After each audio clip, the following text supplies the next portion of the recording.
Gaming's turn to ban.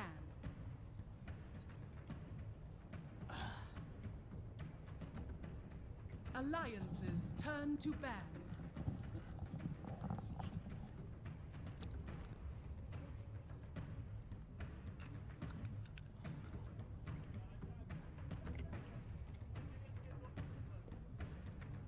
Ten seconds remaining. 5 seconds remaining. Reserve time.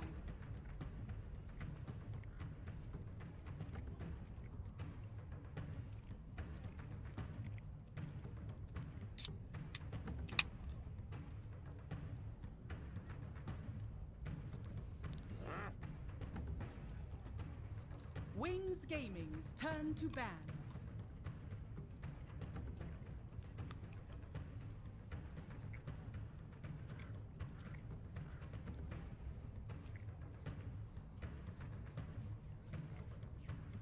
Ten seconds remaining. 5 seconds remaining. Hello, ladies and gentlemen, and welcome back to some more Dota 2 here, the TI6 group stages. We've got Alliance versus Wings just about to kick it off. I'm alright. Are you alright? I'm alright. You just break out another Red Bull, you'll be fine. I've had too much sugar. Or maybe, yeah, you should not drink a Red Bull. Who knows? This is not Red Bull. This is flavored water. There we go. All right. Much better. But Alliance versus Wings. We've just actually had the pleasure of casting some Alliance, and and Wings must have been watching. They take away that arcade Cottle. Understandably so. It was pretty game-winning from Alliance against Na'Vi in the earlier series.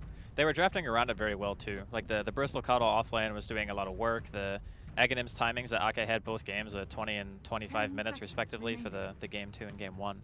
So yeah, like you said, don't want to deal with it. Wings have a very similar style of play. They like to do their aggressive shenanigans, but I think they have a little bit of a more funky style where they just pick random heroes that people don't often see in the meta. And we'll see what their approach is here to Alliance. And obviously Alliance doing a lot better in the group stage so far than a lot of people are expecting up until this point. They actually have 2-0'd 2 teams. They 2-0'd TNC. They 2-0'd Na'Vi, of course. We just saw that on stream too in the first series of the day.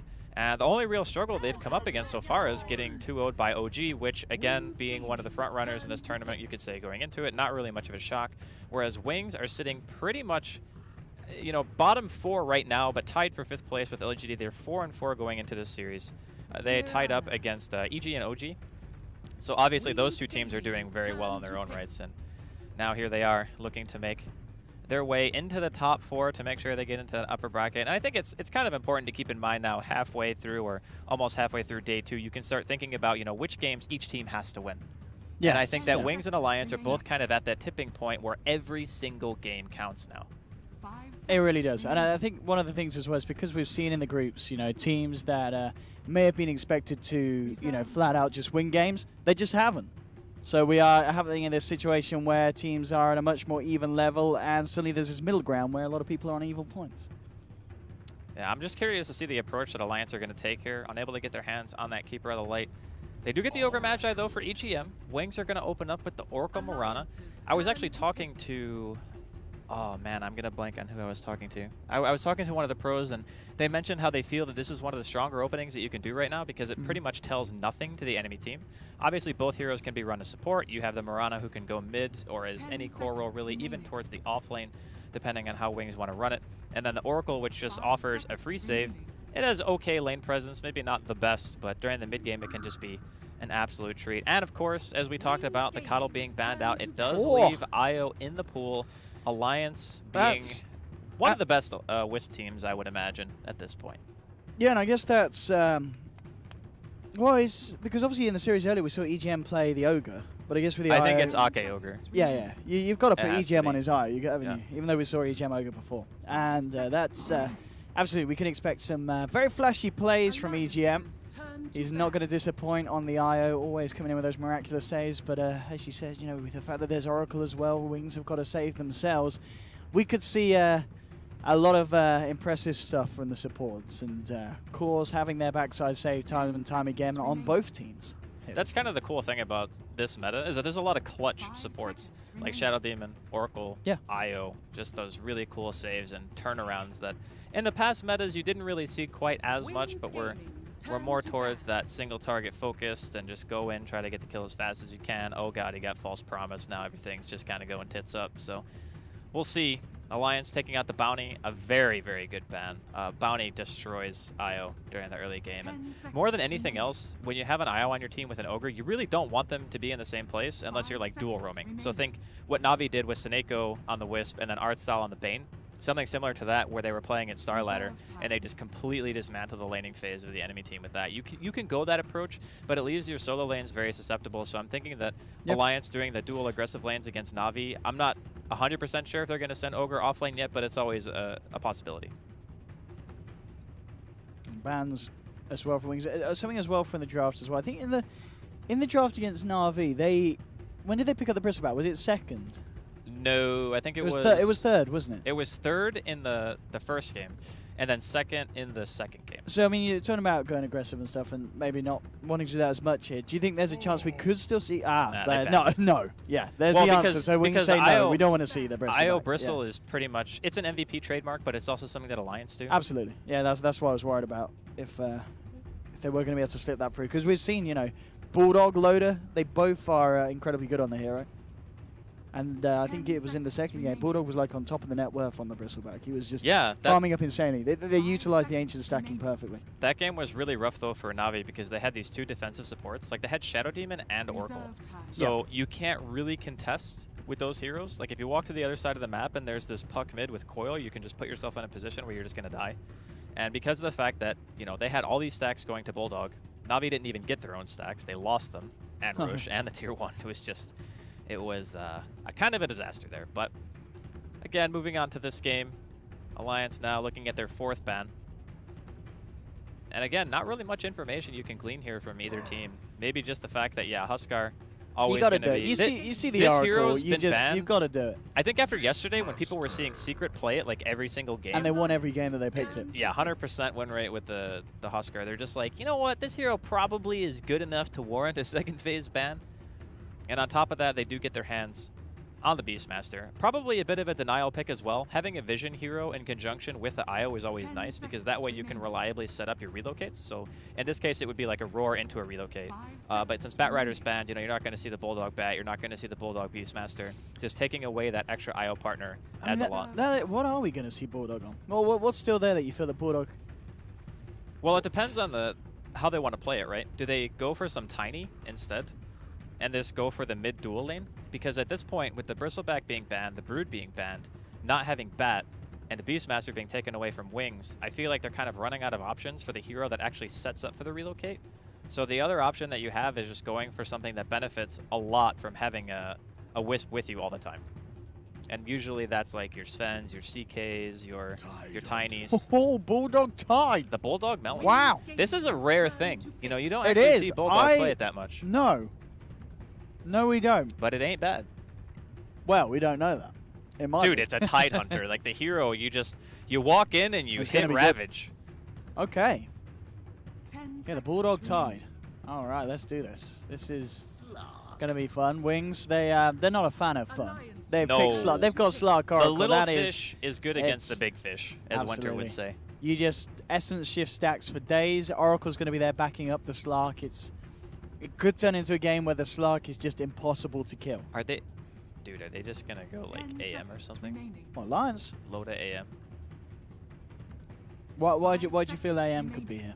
I just like the AM Slark matchup because a lot of the time I feel that there's not enough catch. I mean, sure, Moonlight Shadow plus Beastmaster is scary, but to a degree you can kind of split push the waves. Wings. Yeah. They have wave clear, but not until the Mirana and the Slark kind of get their farm. Because when Mirana gets Ags and then Slark has enough farm to just spam Dark Pack, then yeah, they can probably equalize the lanes a bit. But okay, they're gonna go with the classic. The classic Sven IO. I mean, Warcry, I guess, nice against Slark in the sense that he's not going to have to get in and punch and take down some of the squishier heroes on the backliners like the IO. Obviously going to already be terrified of that Slark. It's good, but at the same time, you can't really man-fight against a Slark, can you? Until a certain point in your build where you're able to, chunk him down in a few hits? Yeah. With God Strength on, you can man-fight because you're just going to sheerly out-damage what Slark can do to you. My concern is that the Beastmaster Roar is going to just completely shut down the Sven, because I don't really see another Roar target other than Loda and the Io. Those are the two that you want to use it on. But I guess that is the thing. There is the Io. So you're roaring the Sven. Io's going to be there with a save. Right, but it's not really about the save. I don't think he's going to die in the Roar. I just think he's going to have a hard time sticking on a target. Because you got this Slark, you got a Mirana, and then a Beastmaster with Boars and Aurora that's going to be kiting you out. That's why I'm kind of apprehensive about it. So that's true. And you've got the disarm from Oracle. Yes. I mean, sure, he's going to get BKB. Yeah, but you know, if you're roaring him in the BKB, making him spend his time there, there's a lot of things indeed that Loda's got to be aware of in the fights. Last pick for Alliance, the S4 Quap banned out by Wings. Yeah, they need something for S4. Yep. Maybe a bit of control. I don't know if they're going to go Puck, but it would give them a ridiculous amount of team fight, which could be a solution. What about the S4 Brew? Brew is also good. He loves the hero. Yep. 5 seconds remaining. He's going to be against Mirana, I would guess, given the ban. They took out Ricky, so they think that it's going to be... Okay. The Storm Slark matchup is actually great for Storm, because the Slark can never kill you. I was going to say, and Storm, in terms of killing the Storm, you talked about Beastmaster having to decide on a Raw target. It's another target he's got to think about. You know, this is a nice the approach. lockdown is not totally there for Wings. They've got the Raw and the Arrow, of course, but Storm. We'll see how they react to it with this final pick. It's a really good solution. Because like you said, there are times when, you know, say you're playing Doom or Beastmaster and you have this like one target that you're like, if it's just one core, then all of a sudden the game is super easy for the Beast because he can just easily just throw it out. Don't we just get a Disruptor in here? Great against the IO ganks, useful against the Storm. Their team would be extremely weak against BKB if they went Disruptor. But yeah, it is good in the lane. There is something to be said for being able to glimpse the IO back, and it's great against ganking, like you mentioned. It's good, but it would also put a lot of pressure on Wings to make sure they're getting stuff accomplished early.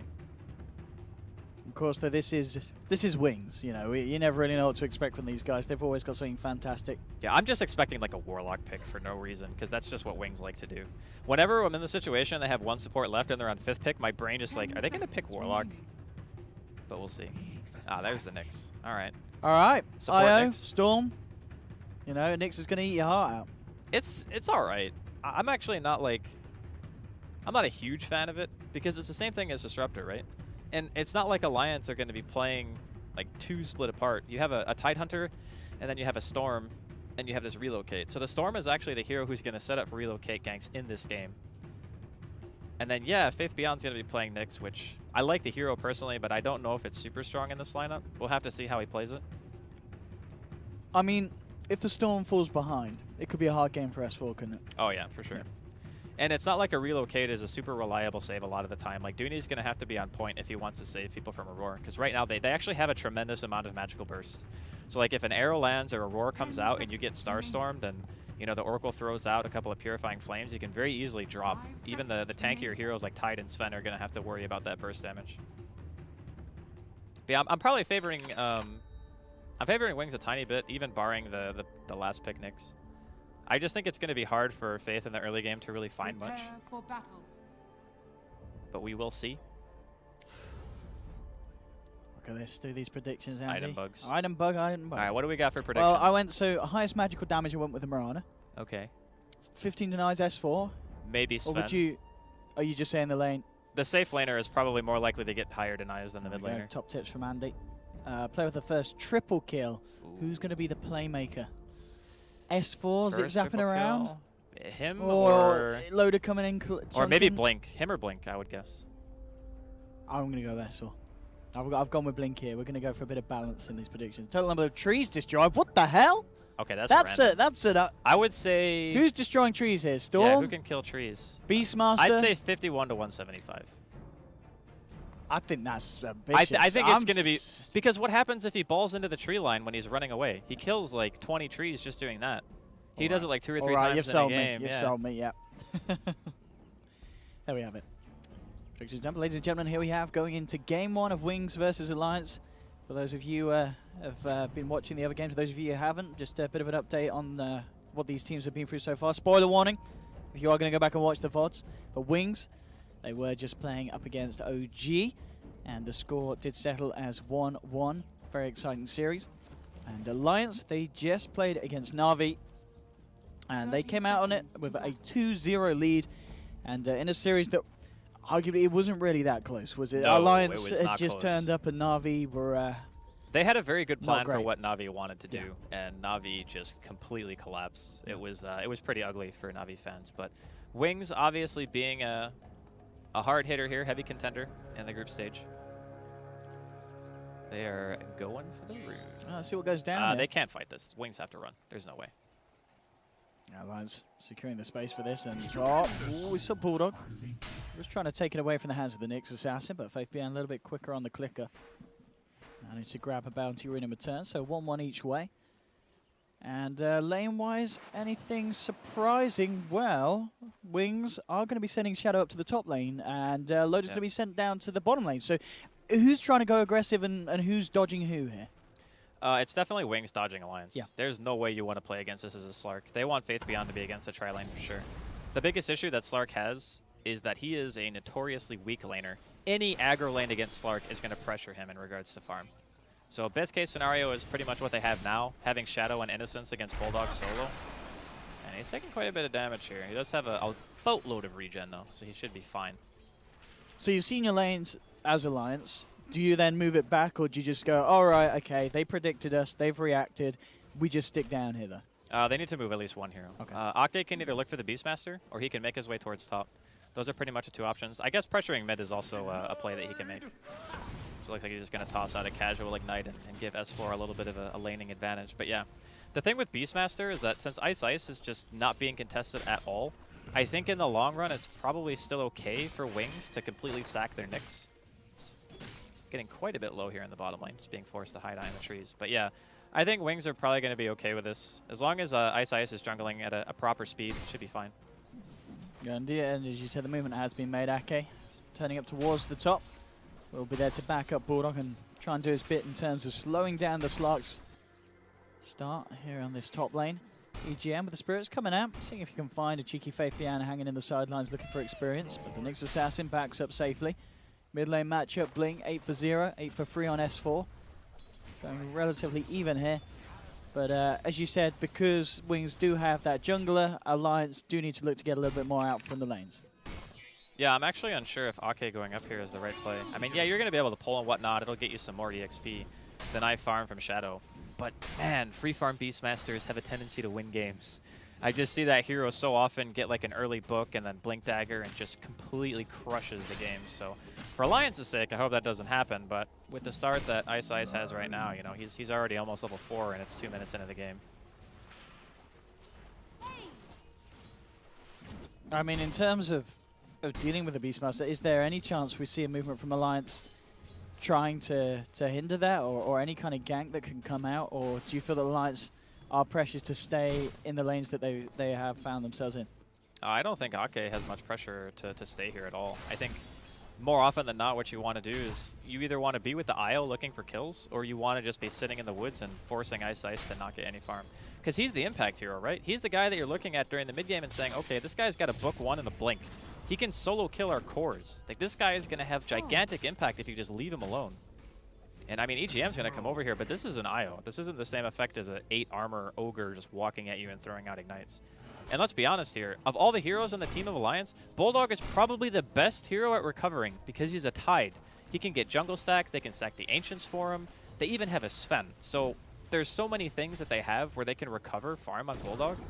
Like, I don't know, I guess you could argue that having Ake here is still okay, because it's making the Slark not maybe totally free farm. I mean, I was going to say, looking at the farm, it's not slowed down Shadow a lot. Yeah. He's 19 for 1.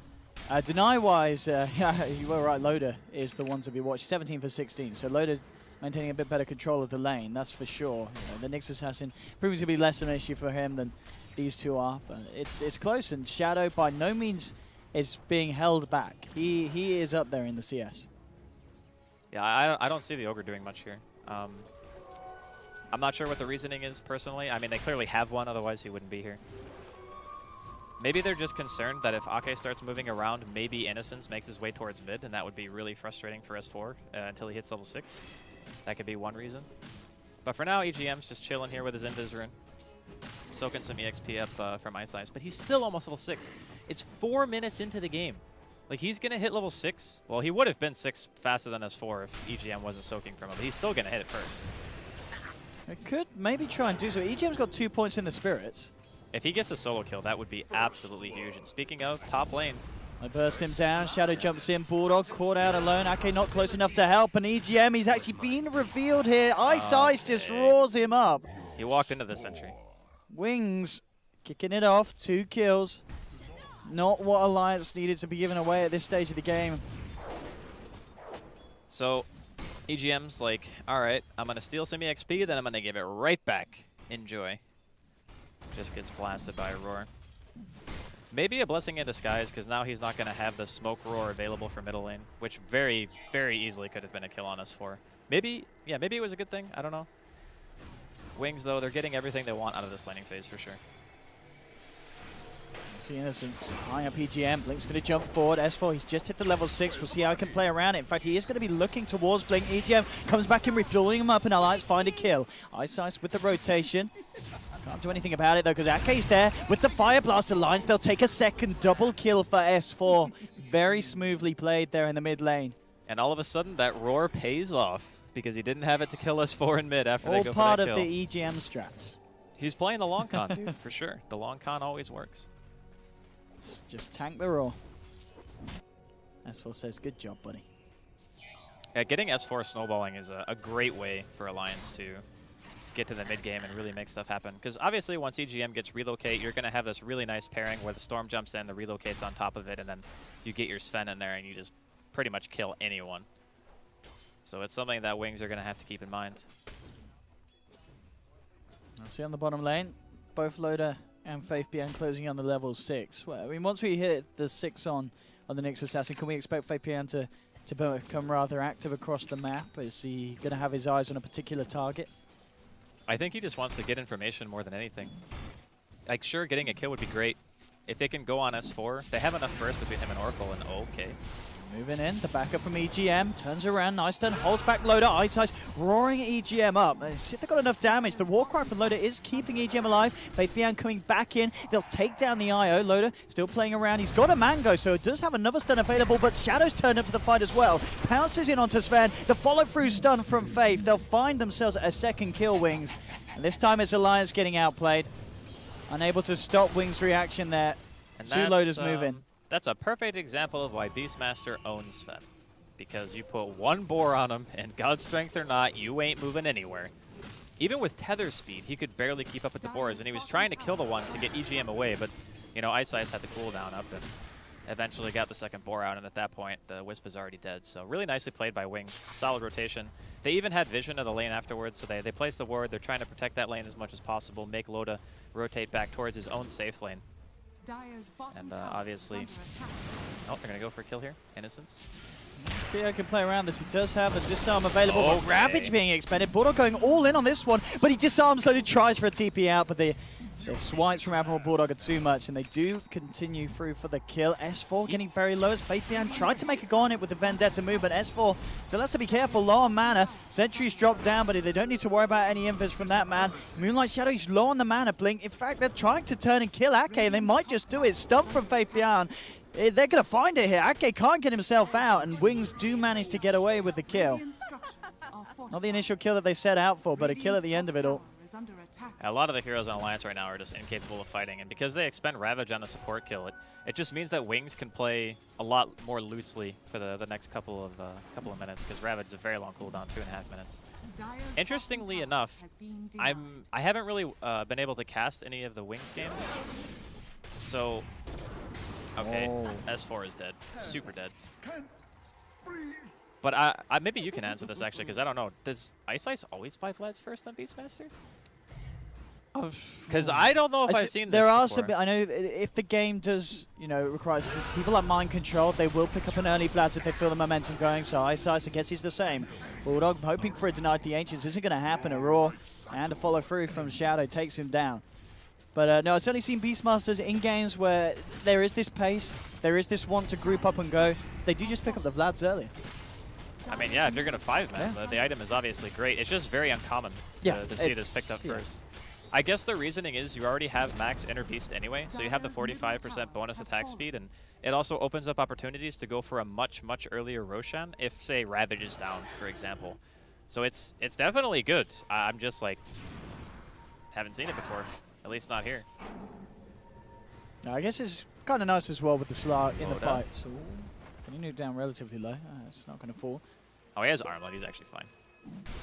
But yeah, when Slark's trying to go on these tankier targets, you know, Loda, Ake, Bulldog, you know, heroes that he can kill, but it takes a long time. Just having that little bit of life steal just, you know, allows them to fight a little bit better when the fights go on, if Beastmaster's there standing next to him. Top lane, Faith Bian looking to make a go with a Vendetta. Loda's going to be the first one to move in, but he doesn't expect the Nyx Assassin. There we have counter action, but the damage, they need a little bit more to bring down Loda. Zip in from S4, they'll take down the Oracle. When they get themselves anything more though, Moonlight Shadow's down, they don't have the detection, so Alliance, they have to be careful.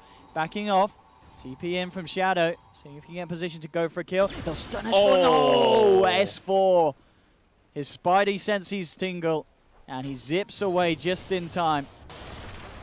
Man, Wings wanted to kill there so bad. I think that maybe Shadow and Faith Beyond were being a bit too greedy because they knew that this Sven was on very low HP, so they just kept running instead of going for a target they could just jump on straight away. Because he definitely waited it out for a very long time. He could have stunned out of Vendetta very early in that engagement. Dire's middle tower is under attack. And now, of course, they have the Ravage back up, so next time Alliance want to fight or Wings want to engage into them, they're going to have to deal with that. Faith. Vendetta back in 5 seconds. Mid lane Loader continues to farm up on the armlet. He's not quite at the top though. As we can see, it is Wings with the higher cores. Only just though. Now looking for the vision. You've got Ice moving around as well with the Beastmaster Raw at the ready. So Loader could be in trouble. Faith is going to look to open up with the initial stun. The nuke as well with a Roar from Ice. They should be able to do it. He's going to get the chance to get the armlet off. He is. Loader, can he toggle his way out of this one? He's certainly going to make it hard for them. And Loader, he's going to be fine. He's going to be A-OK. That split-second chance to get the armlet off, and he's fine. Bulldog turns up with Ake. So they can turn this one around. The stun holds back the Ogre, but he's already got off the Ignite. S4 being relocated in by EGM. Vortexing in the Nyx Assassin. And Alliance will be able to find themselves the kill there. Frustration for Wings as they couldn't quite finish Loader off in time. If he had a book, that was the kill. I mean, that's just the build, right? If he has a book 1, Loda 100% dies there, because he wouldn't have even had mana to use Warcry or anything like that. Sven doesn't have a great base mana pool. So unfortunate, like you mentioned, for Wings. Good turnaround, though. Alliance being ready to react. They had the vision in the bottom rune spot because of the ward anyway, so they had a pretty easy relocate target. And this game for Wings, you know, they're doing all right. They're winning the laning phase and whatnot, but Sven is going to become a real issue for them, especially once he gets BKB and Blink.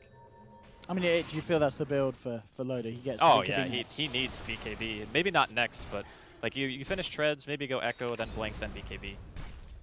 That's the natural item progression on most Svens. If he's set up onto Ake, the stun combination is there. Blink moves in with the star form.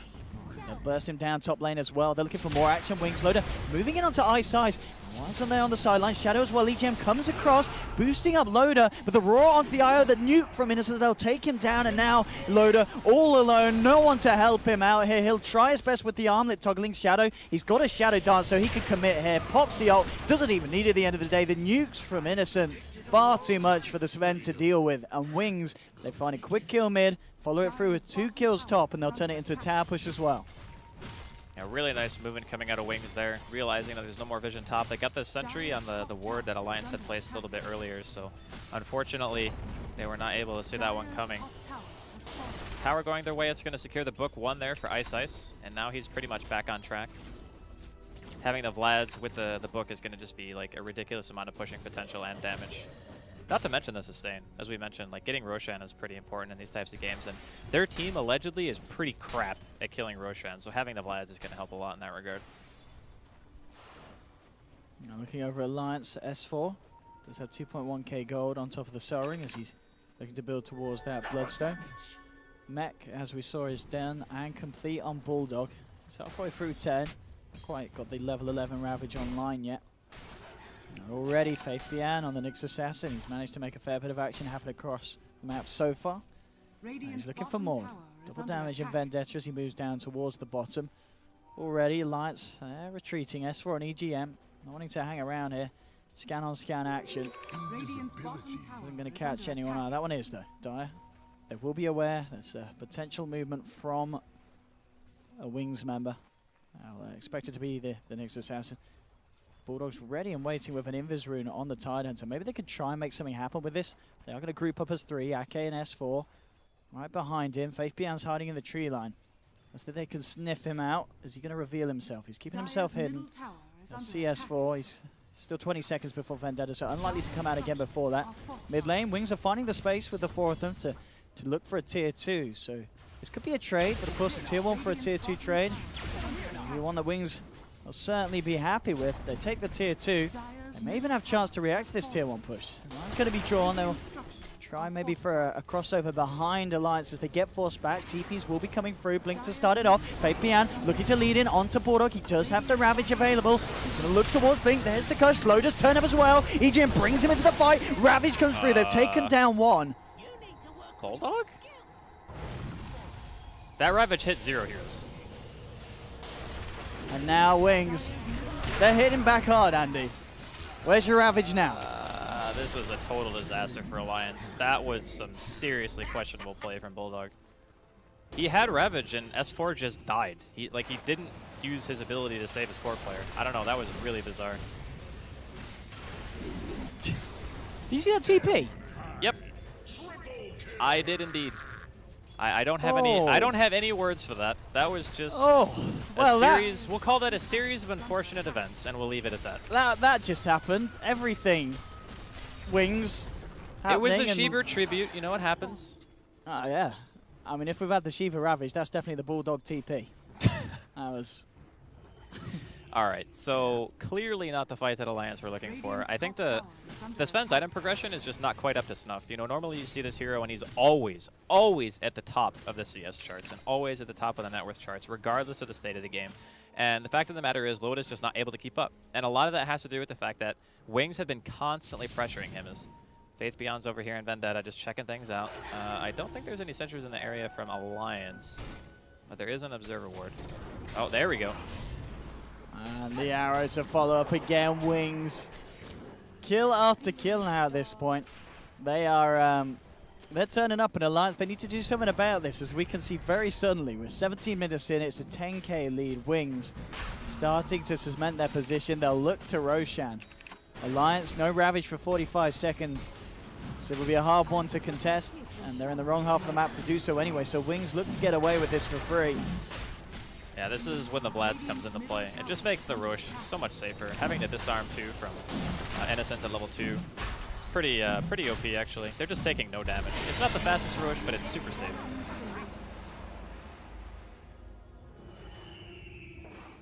A lot of good things happening for Wings. As well, Book as I 3. say that, that's a very good thing for Eyesight. 17 and a half minutes in, book 3 in Vlad's. Just your ordinary Beastmaster. Yeah, I mean, Alliance are at least doing something in regards to taking an objective while Wings get the Roshan. They kill the offlane tier 1. Not the most valuable. It's actually their first tower of the game, now that I look. They haven't killed a single tier 1 up until this point, so doing something. We're looking for more as they pressure onto the tier 2. At the same time, though, Wings are moving down mid and bottom. Both lanes have already reached the high ground of Alliance. They are going to have to react. And as we can see, the presence of Faith Bian actually being enough to stop Alliance, forcing the push on this tier 2. And mid lane, I mean, they have to address this. The thing is, S4, a man who's a master of cancelling TPs, has just had his cancelled. This is not good. They'll have to relocate him back. So they've relocated S4 back for the defense. Eyesight goes in, Raw's loader. Blink jumps forward, looking to nuke down EGM. Bulldog gets the Ravage off, does catch 4 of them, but it doesn't seem to matter. Shadow jumps in, takes down a second one as Ogre to fall. Alliance being forced back towards the fountain. The mid lane racks are down. And Wings get the objective absolutely cleanly. And at the start in the lanes where it looked like Alliance were holding their own, at this point, Wings have shown up. And Alliance, they need to answer the phone. I want to tell a story of a Beastmaster who was not contested the entire game, who now has book 3 Vlads and 1,600 gold at 19 minutes into the game. He has more net worth than any member of Alliance, and this is why I was really questioning. Might have to wait because Loda might be dead. No, Shadow going through the arrow. It's going to catch EGM. The stone from Faith Bian. EGM bursted low and Sven to fall as well. 2 down on Alliance. Blink jumps in. They'll finish off the Tidehunter. 3 kills for Wings. 20 for 6 with just 19 minutes in. But Alliance on the verge of losing a second set of racks. Yeah, I think this is actually just game. Yep. They don't have Ravage, so without Ravage and the Sven being dead for another 30 seconds, they have a tier 2, I suppose. This is the last hurrah here from S4. Gets Carapace stunned by the Nyx. And GG, well played. All right. Under 20 minutes. That's, yeah. There were so many things about this game that just seemed a little bit off for me.